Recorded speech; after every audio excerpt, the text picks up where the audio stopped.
क्या क्या क्वेश्चन आता है वो बताऊंगी, और कुछ प्रीवियस ईयर्स के एमसीक्यूज डिस्कस करूंगी, प्रीवियस ईयर के क्वेश्चंस डिस्कस करूंगी, ठीक है।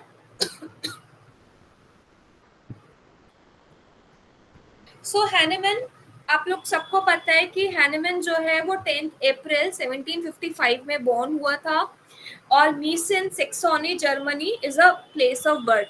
ये एक एक लाइन में क्यों पढ़ा रही हूँ, again this is a question, when was doctor Hahnemann born, ठीक है, ये अगेन एक क्वेश्चन आता है। अगेन ये एक क्वेश्चन आता है कि कहाँ पे बॉर्न हुए थे हैनेमन, सेक्सोनी में, लिप्जिग में, पेरिस में, ये क्वेश्चन आता है, इसलिए मैं ये एक एक वर्ड ये भी पढ़ा रही हूँ, ठीक है। तो जो भी यहाँ पे स्लाइड्स में मैं पढ़ाऊंगी, हर एक लाइन से एक एक बार एमसीक्यू आ चुका है, एक एक बार क्वेश्चन आ चुका है एग्जाम में, ठीक है। हैनेमन्स फादर कौन थे, पोर्सिलीन पेंटर थे, this is again a question, ठीक है। हैनेमन जो था, he was a third child of his parents. Hahnemann had two wives, Johanna Henry Leopoldine Kuchler और मेलेने डी हार्वेली, ये दो वाइफ थी हैनेमैन की, ठीक है। अब आपको लग रहा है ये क्यों पढ़ना है, इसकी वाइफ कौन थी। आप अगर AIA PGT 2025 का पेपर उठा के देखोगे, उसमें भी, और उससे पिछले साल का भी देखोगे एक बार पेपर उठा के, तो देखना कि उसमें भी ये तक पूछ रखा है कि उसकी वाइफ का नाम क्या था और वो कब डेथ हुई थी उसकी, ठीक है। ये वाला क्वेश्चन आ चुका है। फर्स्ट वाइफ जो थी Johanna Henriette Leopoldine Kuchler died in the year 1830, ठीक है, ये अगेन एक क्वेश्चन है। सेकेंड वाइफ का नाम है मेलिनी डी हार्वेली, जो 1835 में हैनेमैन ने शादी किया, ठीक है। इससे खुद हैनेमैन के कितने बच्चे थे, 11 चिल्ड्रन थे, और सारे 11 चिल्ड्रन जो थे वो फर्स्ट वाइफ से थे, ओके। तो देखो ये क्वेश्चन है, प्लीज आप लोग एक्टिवली पार्टिसिपेट करना और आंसर करना क्वेश्चंस को, ठीक है। First wife of Hahnemann died in 1842, 1830, 1832, 1845। सबको पता है हैनेमैन ने 2 बार शादी किया था। जो पहली वाइफ है वो कौन सी ईयर में डाइड हुई थी, 1842, 1830, 1832 या 1845? 1830। वेरी गुड, 1830, ठीक है। एक चीज और है, जब भी मैं पढ़ाऊंगी हर 2 या 3 स्लाइड के बाद आपसे क्वेश्चंस पूछूंगी, ताकि आप लोग भी एक्टिव रहे, एंड प्लीज एक्टिवली पार्टिसिपेट करना, गलत बताओ कोई प्रॉब्लम नहीं है, ठीक है। 1830 में फर्स्ट वाइफ की डेथ। हैनेमैन के एजुकेशन की बात किया जाए, सबसे पहले हैनेमैन जो है वो टाउन स्कूल में पढ़े थे, उसके प्रिंस स्कूल, ठीक है। फिर डिसर्टेशन था उनका ह्यूमन हैंड, ठीक है। जो डिसर्टेशन था हैनेमैन का प्रिंस स्कूल में, उसका नाम क्या था, the wonderful construction of human hand. This is again a question, ये मैंने हाईलाइट क्यों किया है, क्योंकि अगेन एक क्वेश्चन आ चुका है। First work done by Hahnemann was, या first dissertation done by Hahnemann was wonderful construction of human hand, ठीक है। फिर प्रिंस स्कूल के बाद Hahnemann went to Leipzig university 1775 में। कितने पैसे लेके, कितने थैलर्स लेके हैनेमैन लिप्जिग यूनिवर्सिटी गए, ये भी एक क्वेश्चन है। तो 20 थैलर्स लेके हैनेमैन जो है वो लिप्जिग यूनिवर्सिटी गए 1775 में। उसके बाद वो Vienna, Hahnemann then went to Vienna in 1777 where he met doctor von Quarin, ठीक है। After staying there he was invited by baron von Brooklyn the governor of Transylvania as a family physician. तो Vienna में रहने के बाद Hahnemann को governor एक Transylvania का, जिसने as a family physician invite किया, ठीक है। अब this is again a very important question, ये देखना जब आप एमसीक्यू सॉल्व करोगे, कॉन्स्टेंटली लास्ट ईयर्स के क्वेश्चन सॉल्व करोगे, ये वाला आपको क्वेश्चन बहुत बार मिलेगा कि Hahnemann did his MD degree from Erlangen university, this is very important, ठीक है। और कौन से ईयर में हैनेमैन ने एमडी डिग्री की, 1779 में, ठीक है। So Hahnemann did his MD from Erlangen university और कौन सी ईयर में की? 1779। ये अगेन एक क्वेश्चन है, ठीक है। अच्छा, कोई ये बता सकता है which of the following topic of thesis of Hahnemann was the topic of thesis of Hahnemann during his MD? उसके एमडी के दौरान हैनेमैन का टॉपिक ऑफ थीसिस क्या था? A consideration of etiology and therapeutics of spasmodic affections, friends of health, the wonderful construction of human hand, Bryannian rust ducts and typhoid fever. तो during MD Hahnemann का topic of thesis क्या था? Any idea? A. Option A. Very good. A consideration of etiology and therapeutics of spasmodic affection. So this is again a important question. ठीक है? Okay. So the answer is A. So topic of Hahnemann during the MD thesis was consideration of etiology, therapeutics and spasmodic affection. ठीक है? अच्छा, अब यहाँ पे मैंने कुछ मोस्ट इंपॉर्टेंट डेट्स दी गई है जहां से डायरेक्ट क्वेश्चन आता है कि first proving of China was done in the year 1790.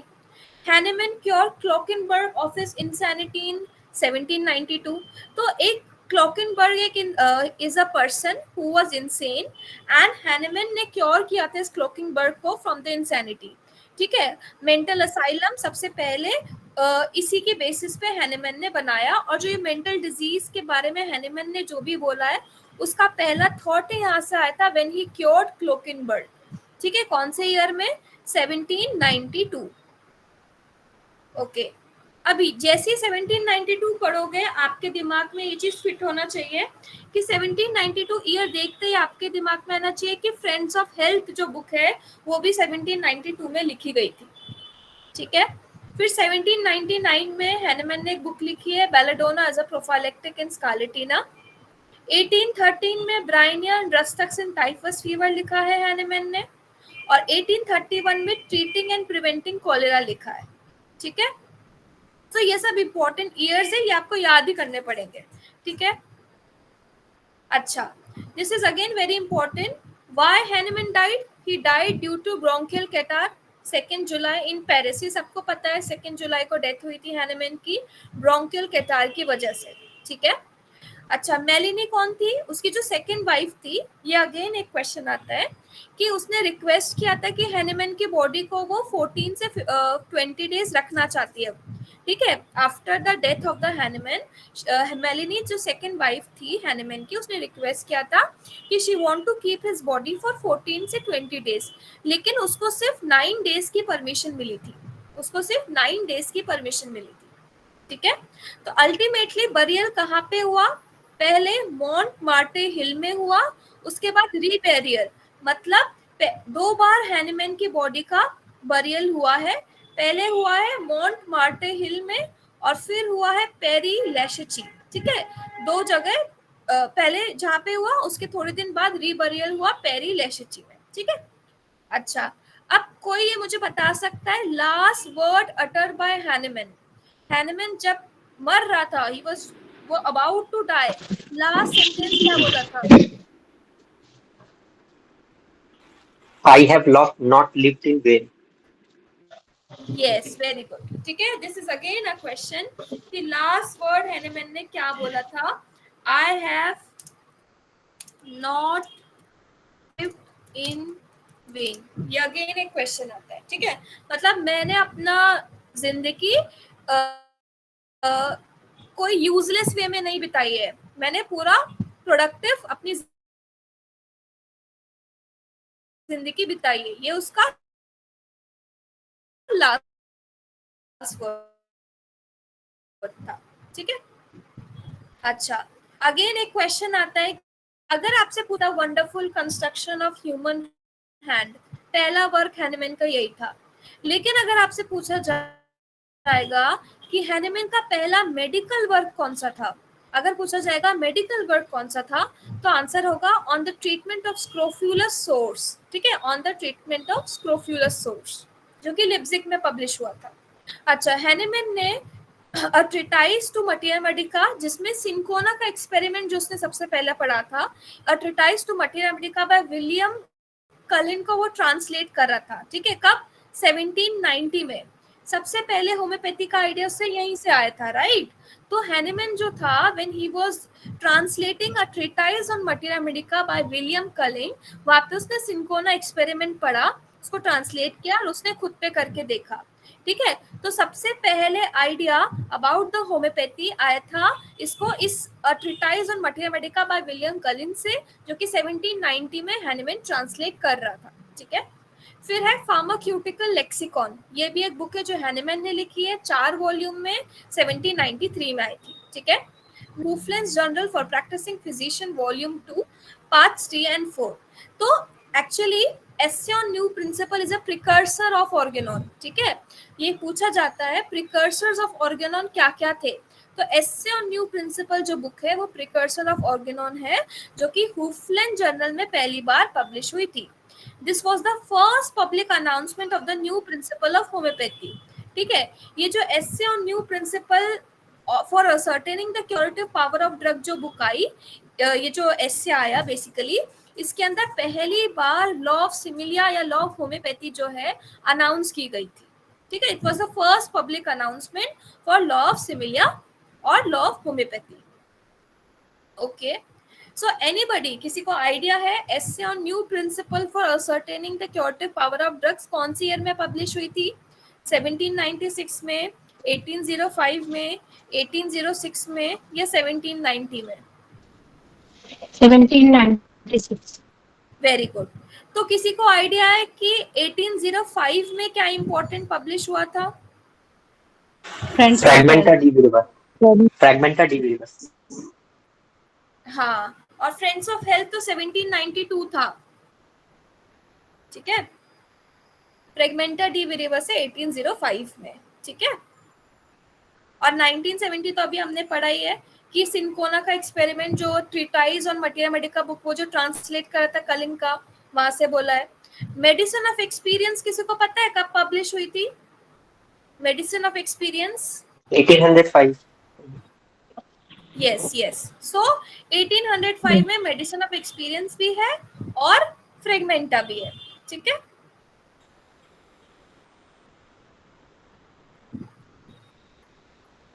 So essay on new principle was published in 1796. Okay, अच्छा, ये किसी को आइडिया है जो अभी मैंने आपको बताया कि पहला ओरिजिनल मेडिकल वर्क था हैनेमैन का on the treatment of scrofulous sores, जो कि लिप्जिग में पब्लिश हुआ था, ये कौन से ईयर में आया था? Again this is a question which was asked, ठीक है? 1784 में, 1790 में, 1796 में, 1803 में, on the treatment of scrofulous sores. 1784। Okay, the answer is 1784, ठीक है? ये भी एक बार पूछा हुआ है। अच्छा, Hahnemann wrote in which languages? Hahnemann कौन कौन सी लैंग्वेजेस में लिखता था? Only German, both Latin and German, German French English, German French Latin? Any idea?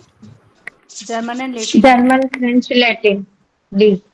Very good, D, ठीक है? याद रखना, इसको याद करने का एक ही बेस्ट तरीका है कि हैनेमैन इंग्लिश में मोस्टली ट्रांसलेशन नहीं करता था, यूजुअली जर्मन, फ्रेंच, लैटिन ये सब लैंग्वेजेस में वो करता था, ठीक है? मैक्सिमम इन सब लैंग्वेजेस में ही करता था, इंग्लिश में नहीं करता था। So the answer will be D, German, French and Latin, ठीक है? एस्क्यूलेपियस इन बैलेंस और एक हो गई मेडिसिन ऑफ एक्सपीरियंस, ये 3 बुक हो गई जो 1805 में आई है, ठीक है? तो अगेन ये क्वेश्चन आ सकता है, which of the following publish in 1805? तो उसमें आपको ये 3 टिक करने होंगे, ठीक है? Fragmenta, Aesculapius and the medicine of experience. अच्छा, 1806 में कौन सी बुक आई है? Water poison, water medicine, okay? फिर indications of the homoeopathic employment of medicine in ordinary practice, first work where homoeopathy was used as a title. This is again very important. अभी हमने 3 चीज फर्स्ट पढ़ी।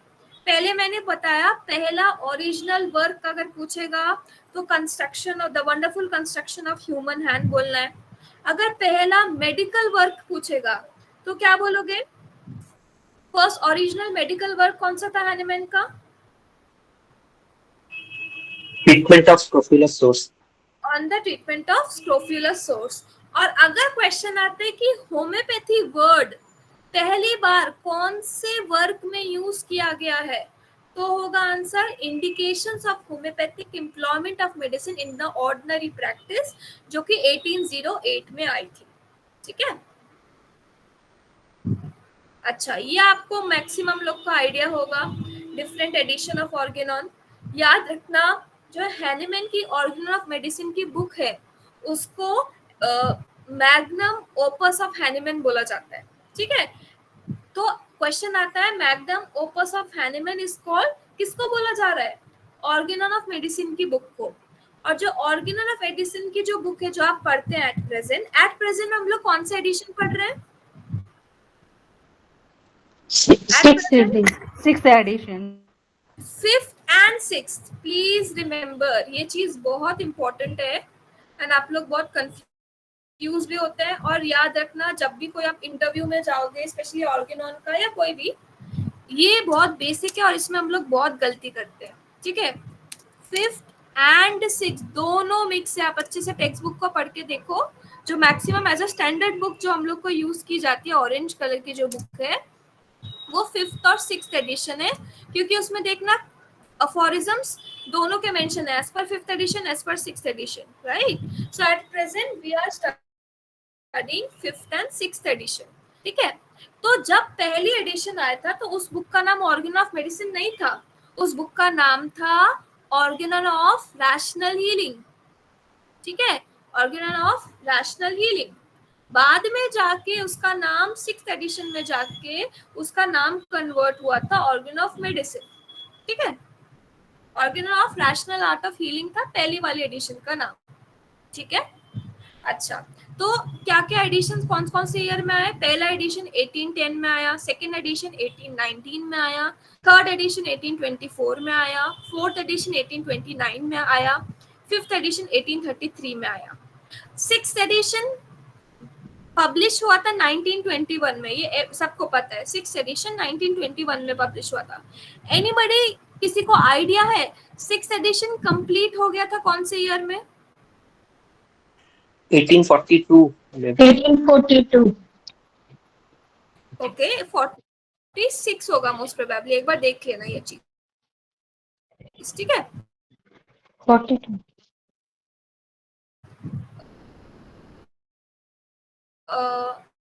Ma'am 43 में death हुआ था, उससे पहले आई थिंक कंप्लीट हो गया था।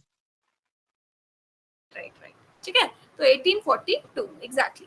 ठीक है, फिर एमएम प्यूरा का जब ये खत्म हो गया, ठीक है, ये तो सारे ऑर्गेनॉन के एडिशन हो गई, पहला ऑर्गेनॉन का एडिशन लेके आ गया हैनिमैन। उसके बाद आया एमएम प्यूरा। ठीक है, एमएम प्यूरा जो है वो 1811 से 1821 तक पहले एडिशन की वॉल्यूम्स आई, 6 वॉल्यूम। ठीक है, और सेकेंड एडिशन की भी जो 6 वॉल्यूम्स थी वो आई फ्रॉम 1822 से 1828, और थर्ड एडिशन में 2 ही वॉल्यूम आई थी 1830 से 33 में। ठीक है, तो अगेन ये क्वेश्चन आ सकता है कि मटीरिया मेडिका प्यूरा कौन से ईयर में आई थी?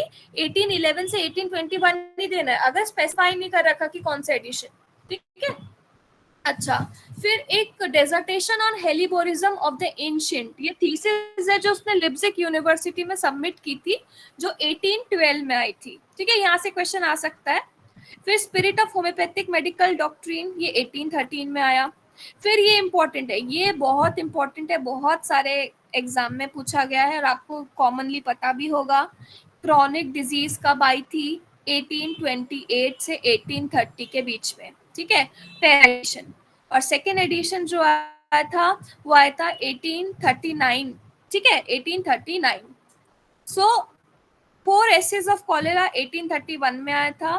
प्रीफेस टू बोनिंगहुसेन की रेपोर्ट्री ऑफ एंटीसोरिक जो थी 1832 में लिखी गई थी। ठीक है, ये भी आता है क्वेश्चन कि हैनिमैन ने बोनिंगहुसेन की जो रेपोर्ट्री ऑफ एंटीसोरिक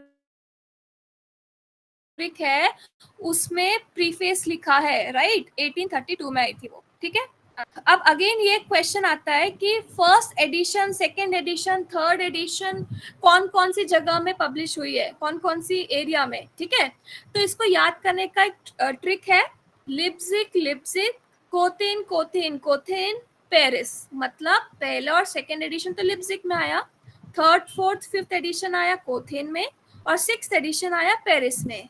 इसलिए इसको याद करते हैं, Leipzig Leipzig, Köthen Köthen Köthen, और सिक्स्थ एडिशन पेरिस में। ठीक है, ये क्वेश्चन आता है।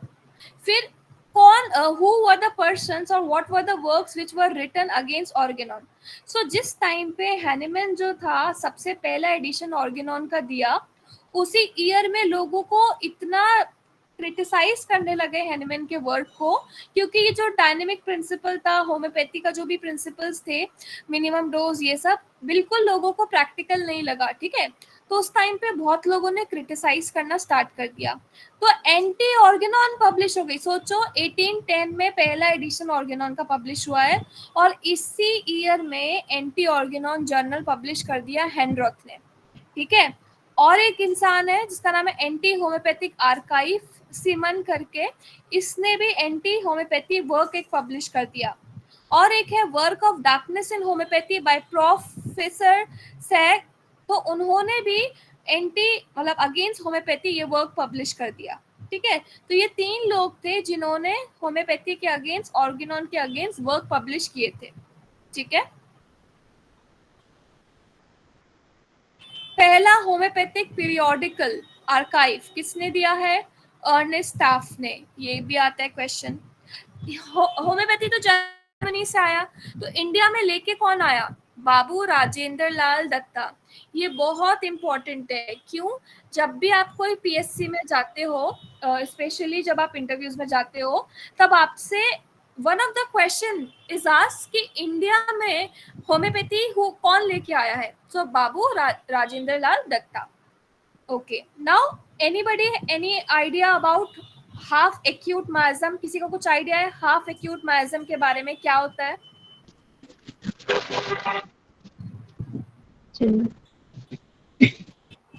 स्पीक अनुराधा, बोलो। हाइड्रोफोबिया होता है, हाइड्रोफोबिया हाइड्रोफोबिया होता है। में ठीक है, हाफ एक्यूट माइजम होता है, लेकिन इसका मतलब क्या होता है हाफ एक्यूट माइजम का? रेबीज। मैम उसके पीछे नहीं, उसके पीछे मियाज्मेटिक कॉज है, पर वो एक्यूटली एक्सजर्वेट होके मैंने।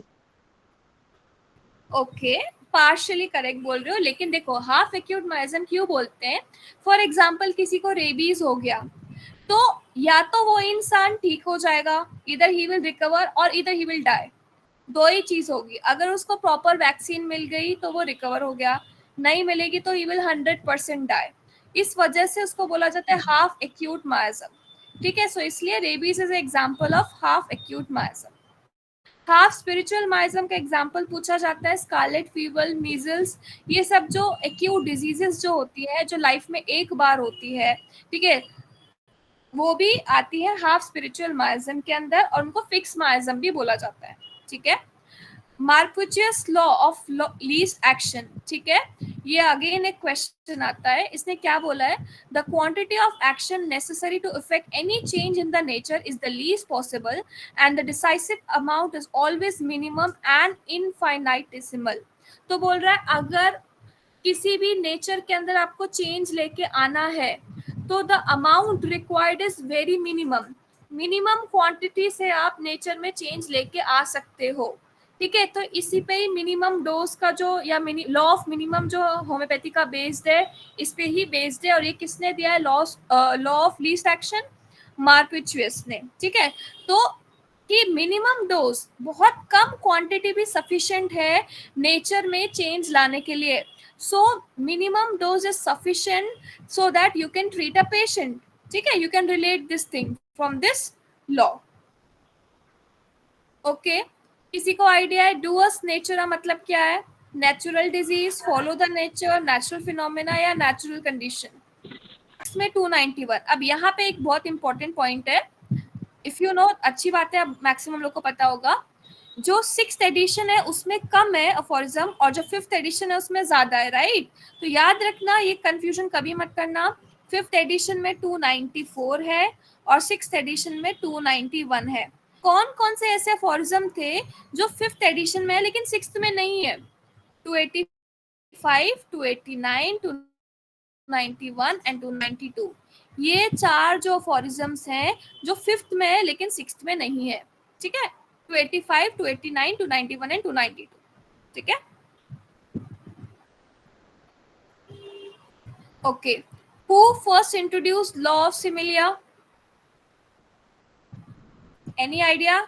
ये क्वेश्चन पिछले साल आया है। Hippocrates. Okay, close.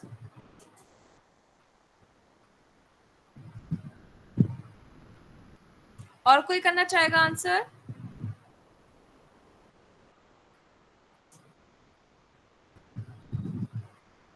और कोई आंसर देना चाहेगा?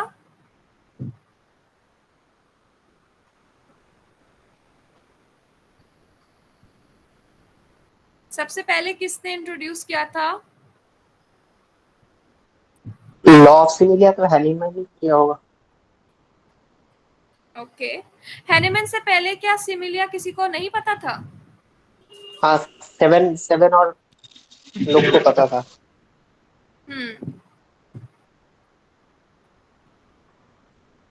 ओके, तो हिपोक्रेट्स को पता था, लेकिन जब बात हिपोक्रेट्स का स्कूल ऑफ थॉट यही था कि सिमिलिया यूज करना है, राइट। लेकिन जब अगर पूछा जाएगा लॉ ऑफ सिमिलिया, मतलब लॉ एज अ लॉ किसने इंट्रोड्यूस किया, तो आपको हैनीमैन ही बोलना है, ठीक है। Organon first use by Aristotle. Okay, then precursor of Organon क्या क्या है, ठीक है, होरेस। तो अब मैं बताती हूँ फर्स्ट एडिशन में क्या क्या चेंजेस आए, सेकंड एडिशन में क्या क्या चेंजेस आए, क्यों हैनीमैन जो है first, second, third, fourth edition लेके आ रहा है, ठीक है। ऐसे क्या मेजर चेंजेस है, ठीक है। तो जो फर्स्ट एडिशन था ऑर्गेनॉन का, उसका नाम है Organon of rational system of medicine. इसके अंदर गैलेट्स पोयम है और इसके अंदर टेबल ऑफ कंटेंट नहीं थे, ठीक है। फिर सेकेंड एडिशन आया, उसका नाम है ऑर्गेनॉन ऑफ हीलिंग आर्ट, ठीक है। इसमें ऑर्डर सेपारी वर्ड यूज किया गया है जो कि होरेस लेके गया है, ठीक है। और टेबल ऑफ कंटेंट जो है सेकेंड एडिशन में सबसे पहले आया है। सो ये कई बार आता है क्वेश्चन कि टेबल ऑफ कंटेंट जो है किसने दिया है, सॉरी कौन से एडिशन में आया है, सेकेंड एडिशन में आया है, ठीक है। Table of content for first time introduce in second edition, okay.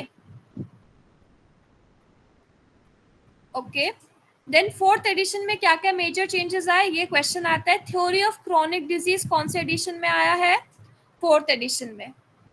फिर एलोपैथी फर्स्ट यूज किया गया है वर्ड फोर्थ एडिशन में। फोर्थ एडिशन को ऑगमेंटेड और इम्प्रूव एडिशन बोला जाता है, ठीक है। फिफ्थ एडिशन में क्या मेजर चेंजेस आए हैं, फिफ्थ एडिशन में doctrine of vital force and drug dynamisation आ रहा है, ठीक है। सो ये अगेन एक क्वेश्चन है, डॉक्ट्रिन ऑफ वाइटल फोर्स या डॉक्ट्रिन ऑफ ड्रग डायनामाइजेशन सबसे पहले हैनीमैन ने कौन से एडिशन में लेके आया है, फिफ्थ एडिशन में, okay. Doctrine of drug dynamisation and doctrine of vital force fifth edition में आया है, ठीक है। और आइसोपैथी भी सबसे पहले फिफ्थ एडिशन में हैनीमैन ने इंट्रोड्यूस किया है वर्ड। सिक्स्थ एडिशन में मेजर चेंजेस क्या आया है, जो वाइटल फोर्स वर्ड है उसको रिप्लेस किया गया है वाइटल प्रिंसिपल से, दैट यू ऑलरेडी नो, सबको पता है, ये आइडिया होगा। अच्छा, अब जब आप बुक खोलोगे, बुक में ट्रांसलेटर्स प्रीफेस दे रखा होगा, ठीक है, मेन टेक्स्ट बुक में। ये जो ट्रांसलेटर्स प्रीफेस है किसने ट्रांसलेट किया है, आर.ई. डर्टन ने ट्रांसलेट किया है, और 2 बार ट्रांसलेट किया है, ठीक है। इंपॉर्टेंट ये है कि 2 बार ट्रांसलेट किया है, एक बार 10 अप्रैल 1849 में और एक बार मार्च 1893 में, ठीक है। फिर he had given appendix which contains all the important, हमारी टेक्स्ट बुक जब आप खोल के देखोगे लास्ट में अपेंडिक्स दे रखा है। वो क्यों दे रखा है, अपेंडिक्स में लिखा हुआ है first, second, third, fourth edition में अफोरिज्म्स में क्या क्या चेंज आए, उसके साथ में detail history of origin, growth, progress of homeopathic system, ये सब अपेंडिक्स में लिखा है, ठीक है। He also added Hahnemann's later view on several subjects in appendix. First idea of homeopathic rule of practice occurred to Hahnemann while translating, पहले ही बता दिया, while translating Cullen's Materia Medica. सबसे पहले होम्योपैथी का आइडिया हैनेमैन को यहीं से आया था, कलन्स मटीरिया मेडिका ट्रांसलेट करते समय, ठीक है। सो अपेंडिक्स का इंपॉर्टेंस क्या है, इसके अंदर history of origin, growth and progress of homoeopathy दे रखी है। उसके अलावा डिफरेंट एडिशंस में क्या क्या अफोरिज्म में चेंजेस आए वो सब अपेंडिक्स में लिखा गया है। Who has corrected several changes in the first translation of Dudgeon? Who have given the comparative table in appendix? देखो यहाँ पे मैंने मेंशन किया है कि हैनेमैन ने डजन ने 2 बार ट्रांसलेट किया है। एक बार 10 अप्रैल 1849, एक बार मार्च 1893। तो ऑब्वियसली पहले वाली में कुछ कुछ गलतियां रही होगी, इसलिए उसने 2 बार ट्रांसलेट किया है। तो वो जो गलतियां वो किसने निकाली है? Any idea? Richard Hughes. Yes, and he has also given a comparative table in appendix. ठीक है, ओके ये आपकी बुक का ही पार्ट है। जब आप सक्सेस बुक खोलोगे ये टेबल आपके दिमाग में फिट हो जानी चाहिए, ठीक है। हिप्पोक्रेट्स था ऑब्जर्वर, गैलन था डिसेमिनेटर, पैरासेल्सस था द असेलर, हैनेमैन था द एक्सपेरिमेंटर। ये पूरा एज इट इज आता है मैच द फॉलोइंग उठ के, ठीक है। हिप्पोक्रेट्स था ऑब्जर्वर, गैलन था डिसेमिनेटर, पैरासेल्सस था असेलर और हैनेमैन था एक्सपेरिमेंटर, ठीक है। ये कहाँ दिया है? ये अगर हम ओरिजिनल टेक्स्ट बुक की बात करें तो कहाँ दिया है ओरिजिनल टेक्स्ट बुक में? ये दिया है इंट्रोडक्शन वाले पोर्शन में। ये देखो जो इंट्रोडक्शन बाय जेम्स क्रॉस, जब आप खोलते हो टेक्स्ट बुक वहां पे ये सब लिखा हुआ है। हिप्पोक्रेट्स द ऑब्जर्वर, ठीक है, जिसने क्लिनिकल ऑब्जर्वेशन को इंट्रोड्यूस किया, आर्ट ऑफ क्लिनिकल ऑब्जर्वेशन को इंट्रोड्यूस किया on the basis of pathological diagnosis. Gallon जो है वो डिसेमिनेटर है, जिसने पावरफुल अथॉरिटी, ये जो टीचिंग्स है उसको स्प्रेड किया है। हिप्पोक्रेट्स मेडिकल वर्ल्ड का ये है, ओवर द मेडिकल वर्ल्ड। पैरासेल्सिस जो है असेलर है। तो ये सारी चीजें, और हैनेमैन जो है वो एक्सपेरिमेंटर है। तो ये सारी चीजें लिखी हुई है जब आप ऑर्गेनॉन का जेम्स क्रॉस का इंट्रोडक्शन पढ़ोगे आप तब, ठीक है। मोस्टली हम लोग स्किप कर देते हैं इंट्रोडक्शन को, लेकिन उसमें से भी क्वेश्चन आता है, वो हम लोग आपको बताएंगे कि कहाँ कहाँ से क्वेश्चन आता है, ठीक है,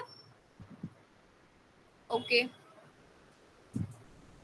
अच्छा, और एक जब इंट्रोडक्शन पढ़ते हो तो 2 वर्ड्स आते हैं जो इंपॉर्टेंट है। टॉलेकॉजम, ठीक है, means remove the cause, and cessat effectus cessat causa. ये अगेन एक क्वेश्चन आता है, इसका मीनिंग क्या होता है? अगर आप इफेक्ट को रिमूव करोगे तो कॉज भी अपने आप, रिमूव द इफेक्ट तो you will remove the disease, ठीक है। सीजेट मतलब रिमूव यानी cut off the effect, cut you will cut off the cause, ठीक है, ओके। अब ये बहुत इंपॉर्टेंट पॉइंट है जो कि अगेन इंट्रोडक्शन में दे रखा है, लेकिन हम लोग ऐसे ही स्किप कर देते हैं, बट यहाँ पे मैं हाईलाइट कर रही हूँ, ठीक है।